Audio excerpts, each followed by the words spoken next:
Hey guys, what's going on? Troy at Mountain Man Treasure here, and today we're talking international sales. Mountain Man, Mountain Man. Treasures. Welcome into the channel, guys. My name is Troy. I'm a part-time reseller based out of Montana. I have a radio job in the morning. Then after that is when I go to garage sales and estate sales and thrift stores and sometimes Target, wherever. Find stuff that I think is priced low or that I can prove based on the market is priced low, and then sell it online or resell it for a profit. And we're using this to pay off medical bills, student loans. We just helped my daughter get a car. I got a Peloton coming. Some of these big purchases we would not be able to make if it were not for eBay. And I want to help you do what we're doing and just have a little bit more financial freedom. It can help turn around your financial situation, and anybody can do this. It just takes a little bit of work. It takes a lot of bit of work, and it takes some dedication, and watching videos, hopefully like this one, can help you learn how to grow your business. Let's dig in. But first, I do want to mention I'm wearing the original Mountain Man shirt. I wanted to wait until Kevin, he's a good friend of mine over at Commonwealth Flipper. He's got a couple of channels. And I wanted to wait for him to sort of make the announcement, and he did a couple of days ago.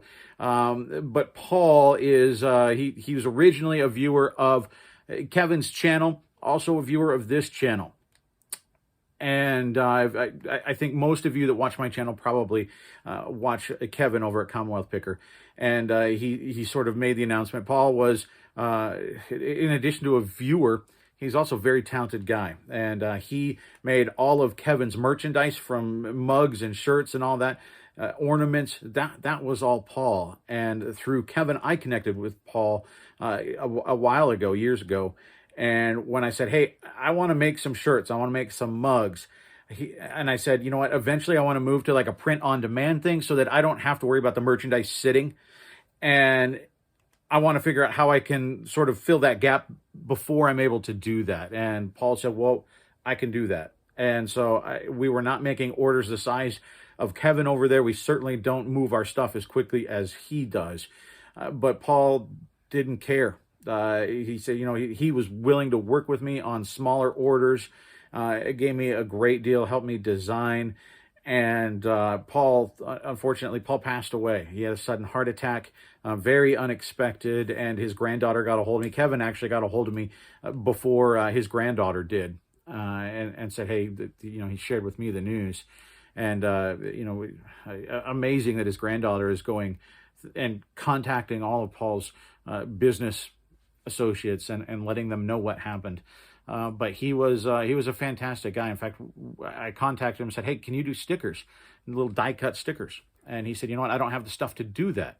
And then not that much later down the road, he got a hold of me and said, hey, I got the stuff now. You're right. I've been thinking about it, and I should get the stuff to do stickers.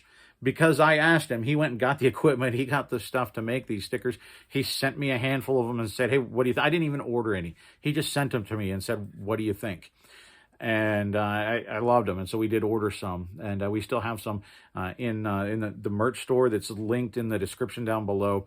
We have some of Paul's stickers, and we also have some mugs and some of these original t-shirts available. And so if anybody wants one of the originals, anything that sells out of the store, all the proceeds going to go to Paul's family. Obviously, they're dealing with unexpected expenses and all that, and if we can help them out in any very, very small way. So anything that sells out of the big cartel store is we're going to send those profits over to Paul's family.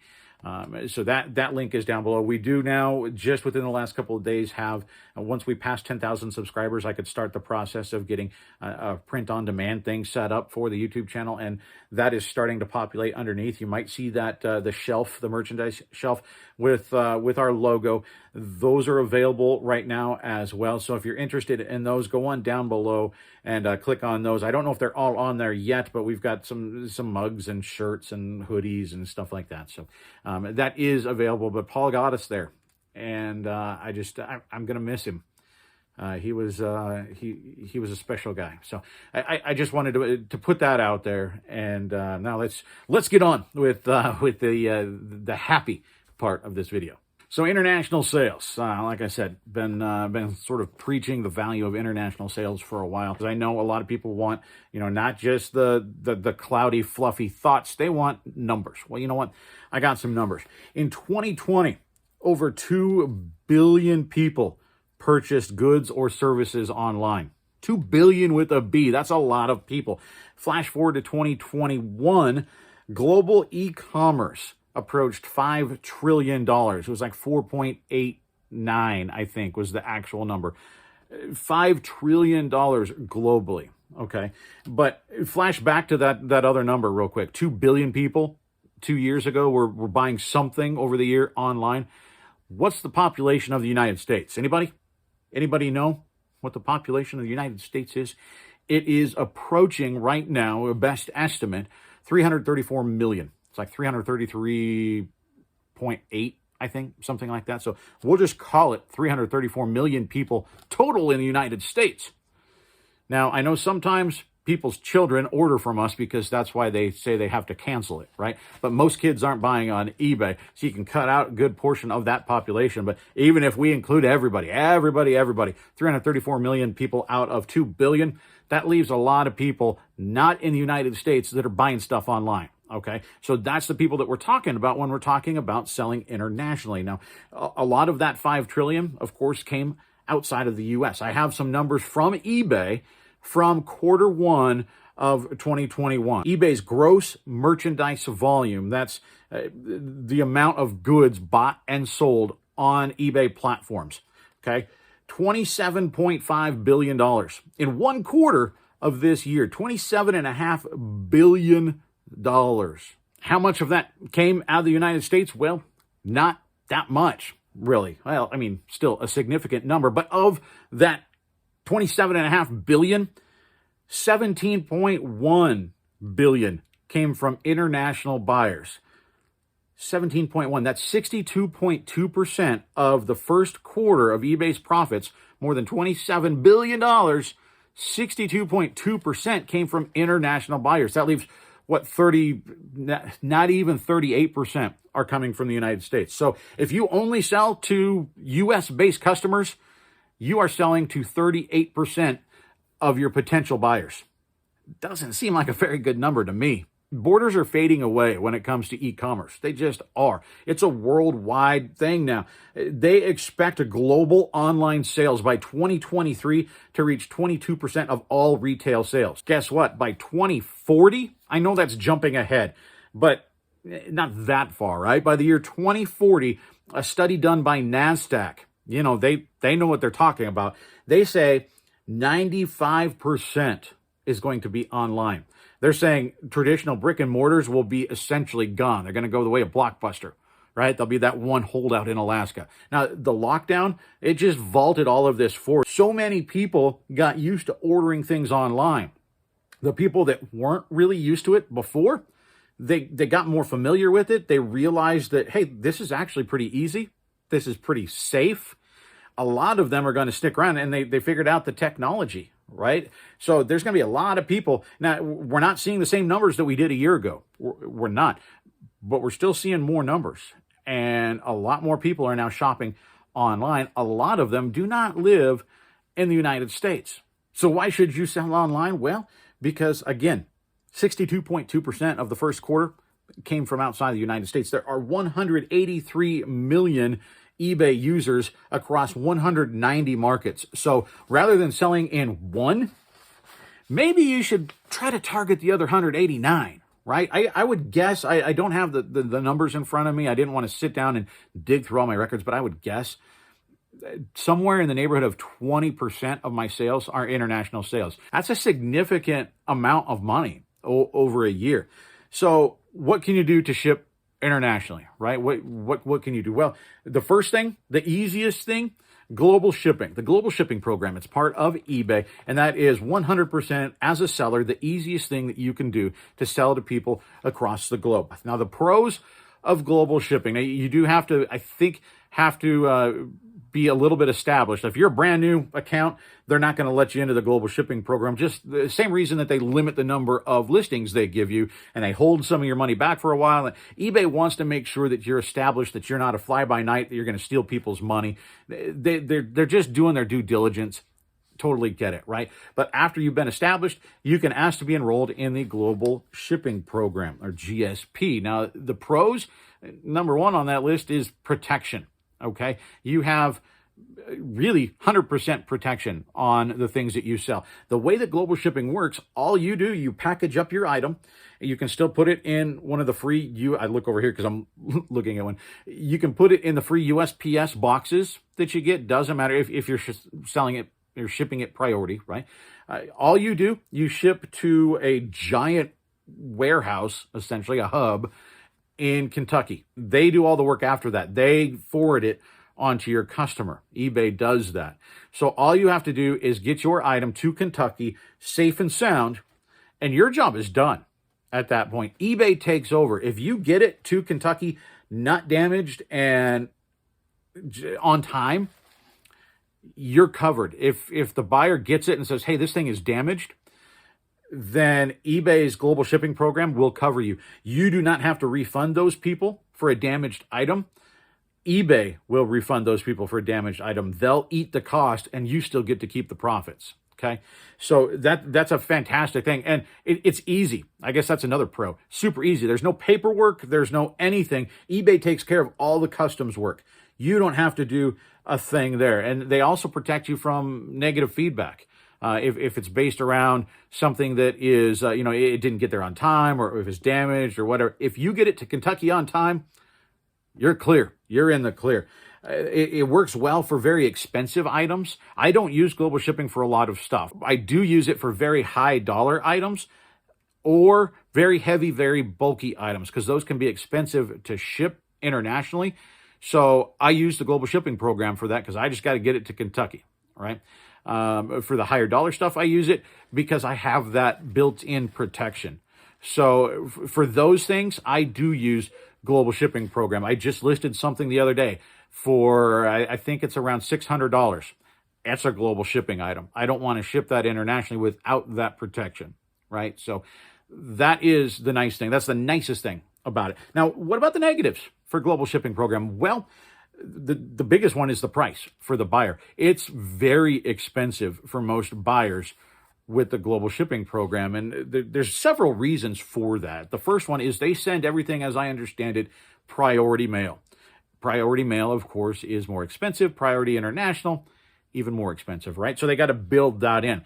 But the biggest reason that it's expensive is because they charge, when you send something to another country, there are at times import fees, customs taxes, VAT, whatever. There are fees that the customer has to pay in order to get the item from their postal service to their house, right? There are fees that they have to pay. Now, for most countries, there is a threshold. That's sometimes why when you sell internationally, someone will say, hey, can you put the item of a lesser value on because in the paperwork, you have to say how much, you have to declare how much the item is worth. They'll sometimes say, hey, can you declare it as a lower amount? Never do that. You're falsifying a document. Don't do that. They'll ask you to, but I don't think they really expect you to. They're just hoping, because they have to pay less in taxes when that shows up, or fees. Now, it's based on how much the item is worth. If it's below a certain amount, there's like some European countries, I think it's $150, $200. Below that, they don't have to pay anything. Canada, a lot of times, they don't have to pay anything. You just ship it up there, they get it, they take it home. eBay, in order to streamline the global shipping program, they don't differentiate. They just say, you know what, we're going to charge an estimated customs fee. So it's an average. So somebody buying a very high-end stereo, for example, they're going to potentially pay less than they would to their country. But somebody buying a T-shirt is going to pay way more, because eBay's putting it in the middle to make it a streamlined process. So for that reason, what mostly sells through global shipping is something that somebody really, really wants, or high-dollar collectibles. The collectible market, if you got collectibles, that still will sell on global shipping. I think it's so cost prohibitive for most buyers that I've talked to a lot of people that are buyers in Canada. They say they look right past global shipping. They just ignore global shipping listings because they know it's going to be too expensive because they're not going to have to pay that fee.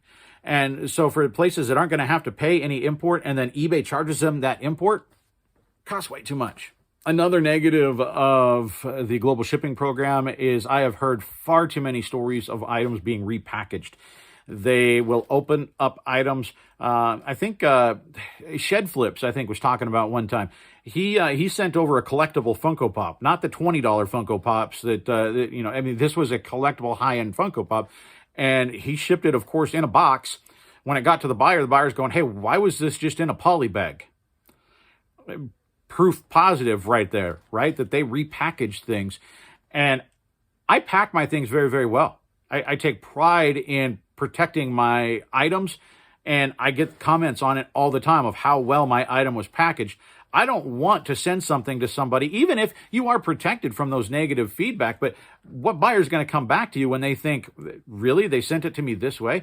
You're not going to get a repeat customer that way. Not a chance.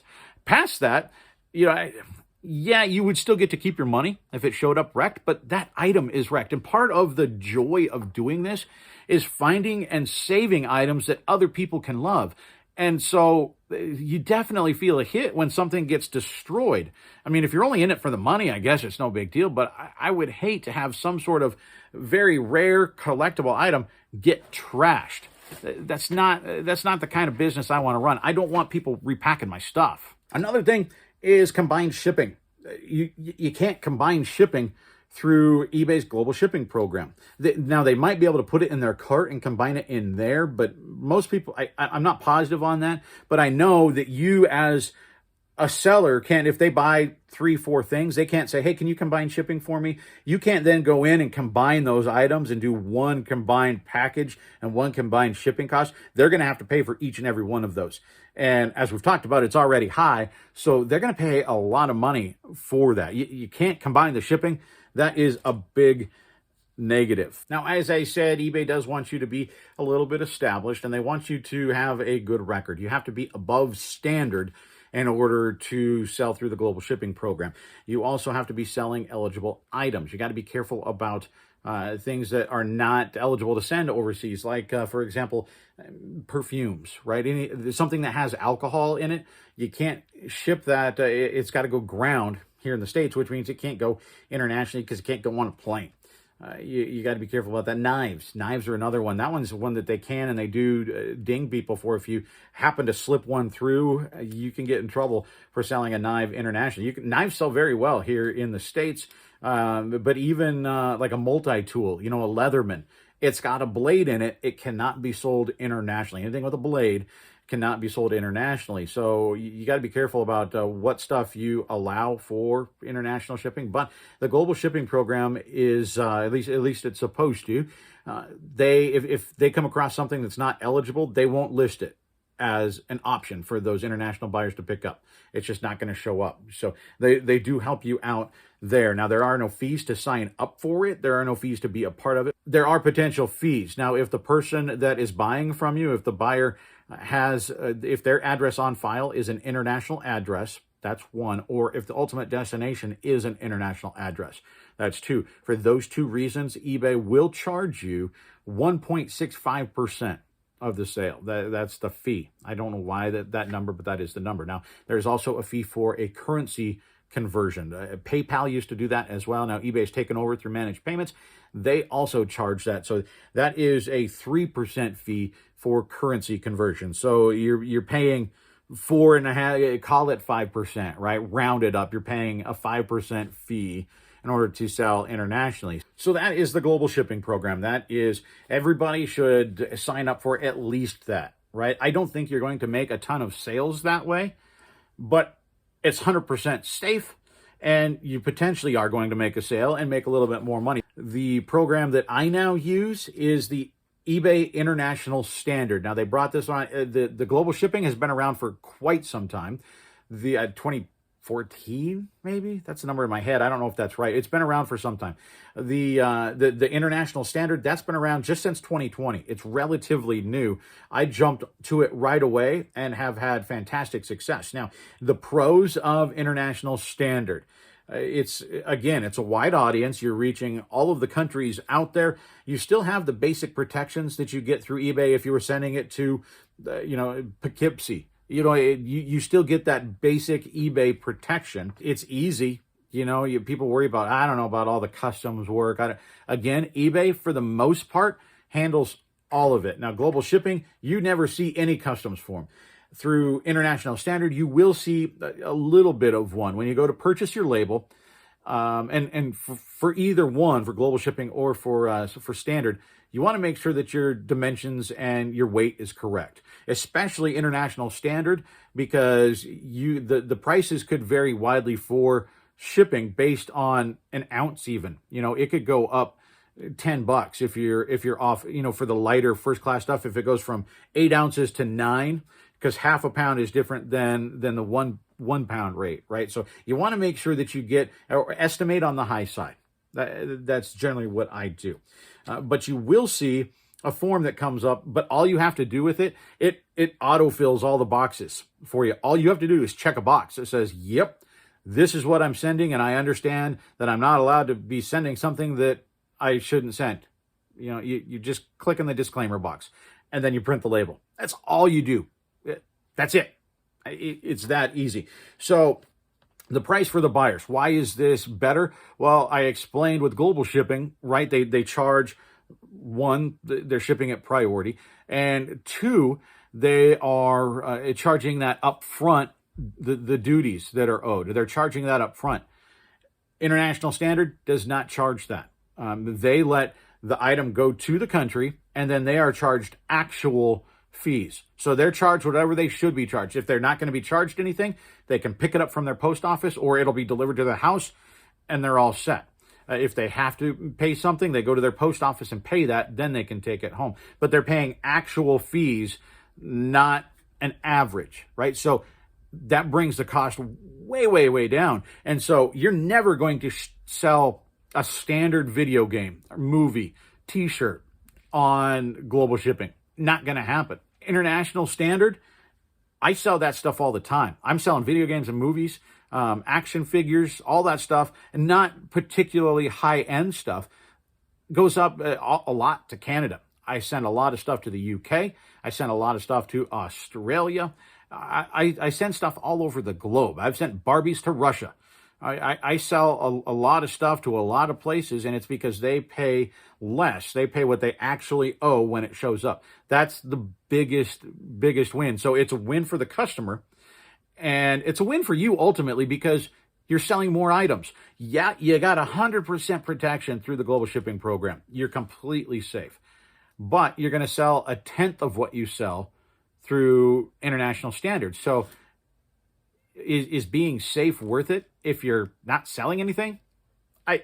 I don't think so. Now, we talked about combining shipping. You can do that through international standard, just like you do through somebody that buys it from Wyoming. You can combine the shipping. It's very, very easy. Tracking door to door. People worry about, well, once it gets to that country, it's going to vanish. No, it tracks all the way until it's delivered. So that is that's not a worry. You have late delivery protection. So if they can see that you shipped it on time, if it takes, generally mine is pretty good. I think I send mine to a couple of pretty good hubs. These, I guess I should mention, global shipping goes to the one hub in Kentucky. International standard goes to, there's several different hubs. One of them actually is in Kentucky. I send mine a lot to various places in California. San Bernardino is one that I use a lot. It's just, I think, based on where it's going, where you are and where it's going. You send it to a U.S.-based location as well. So that part of it is very easy. Now, if you ship it on time and it gets to the customer later than they were expecting it, later than eBay said it would get there, you're protected. Okay, so you don't have to worry about that. Now, you also get, if something happens during the international leg of the journey, you're responsible to get it to the hub. Okay, if something happens during the international portion of that trip, which is where eBay is responsible for it now, because you've essentially given it to eBay and said, please, can you get this to my customer? They're responsible for it. And they will, under international standard, you have a $100 protection. So on the lower dollar stuff, it's whatever your item is worth, or $100, whatever is the lesser amount. You have that amount of protection if something is destroyed, lost, whatever. You have to go through the process to get it, but you are protected that way. So there is some basic protection, but not the full protection like global shipping, right? Global shipping gives you 100%. You are tucked in, comfy, cozy.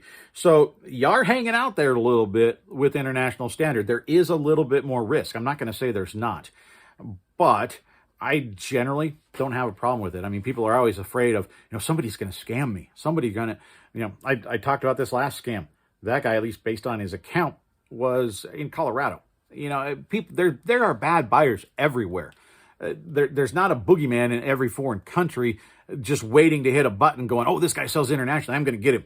It's just not the case. It just doesn't. Scams happen. Bad buyers exist. But on the whole, there are far more good buyers than there are bad. And so are you going to lose a few times shipping internationally? Yeah. I mean, yeah, you will.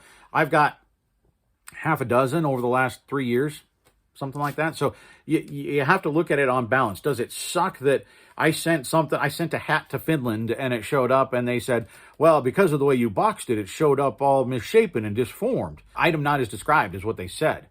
Well, if they file an INAD, just like in the U.S., you're responsible to take it back. The eBay will force you to take it back. When you sell something internationally, it doesn't make sense to take it back, right? Because you're going to pay way more to get it back, because they'll make you pay for that international shipping. You'll have to send the buyer money in order to get it back. So, savvy bad buyers know this, and they'll scam you on it.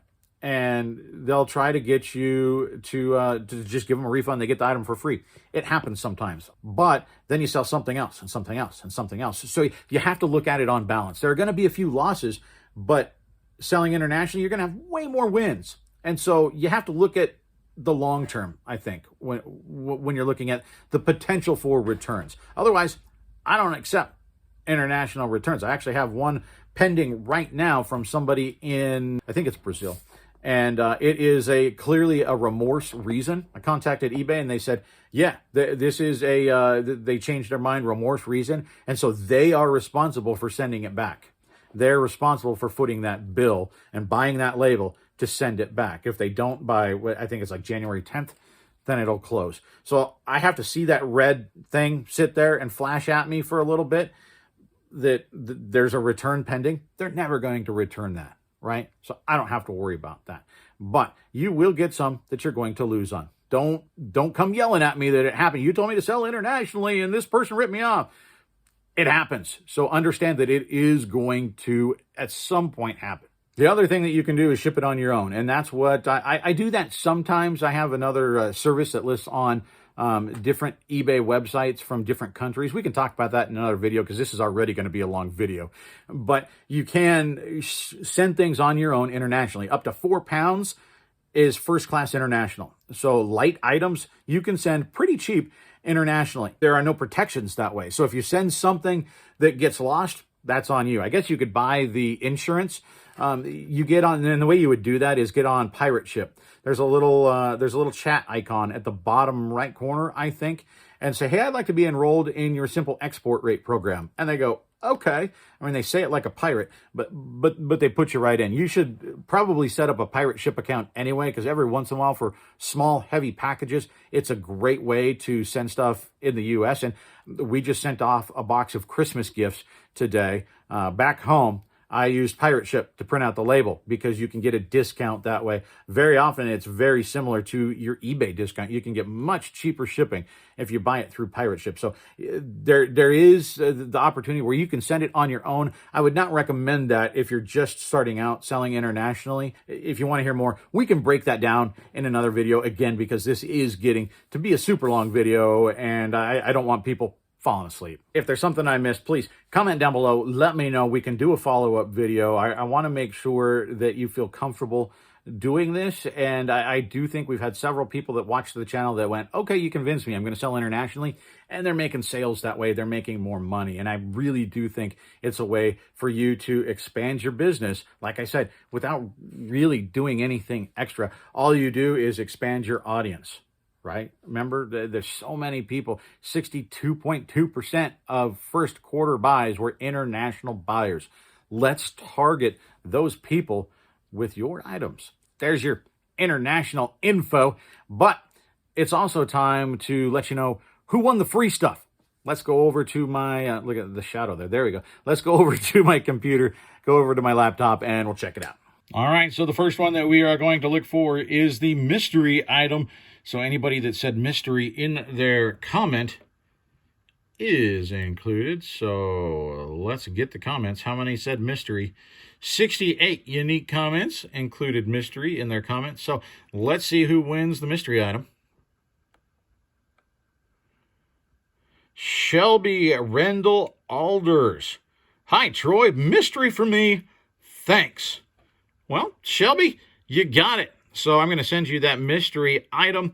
And maybe when it gets there, you can let everybody know what it was. Or send me a picture of it when you unwrap it. And then I'll put it on Instagram and let everybody know what that mystery item was. So there is item number 1. We got to go back up, though, and look for something else. It's for the micro machines. Okay, so we're going to get the comments. A lot of people went after this one. 92. So let's start. Let's see who wins the micro machines. Lee Radcliffe. Keep up the great content. Enjoy all your videos. Micro. As you can see, it is not case sensitive because he went all caps there. So Lee, thanks so much. I sure appreciate your watching all of my videos. So I really, really do. So get a hold of me. Email, Instagram. You guys know the drill. Let's go up to the next one. If you want those fun rise and you put fun, then you've got a shot. Now, there are some people that put all of them in their comments. I never said you couldn't do that. 33 unique comments, so you got a good chance of getting this one. Let's see who's the winner. It's Susan B. Here you go. It's a micro mystery to me. What the heck are Funrise toys? Let's root out a solution. Susan, you got all of them in there, and it helped you to a win. Nice job. You're getting those Funrise micro machine lookalikes. So, again, get a hold of me, and we'll get those to you. The last one is that keychain from Rally Roots. So, let's look for Roots. 20 on that one. So, even better chance of getting a Rally Roots. Start. This is for the Rally Roots keychain. Julie Radcliffe. Micro Roots would be a fun mystery. So, Julie, you're the winner. You worked all of them in there as well, and it helped you get a win. You get that keychain. So, congratulations to all the winners. You just got to get a hold of me. Instagram, email. That's the way to get a hold of me. The contact information down below in the description. Send me a note. Send me your address. That way, I can send you your free stuff. Thanks for hanging out with us today, guys. I really, truly appreciate all of the support. It's incredible to watch the channel grow. We're now to like 10,100 and something. You know, the channel just continues to grow, and it continues to amaze me. And I love doing this. I love helping people learn and improve their business. So I'm going to let you guys go. This video is too lengthy as it is. You got other YouTubers to watch. You got stuff to list. Go list something. We'll see you next time.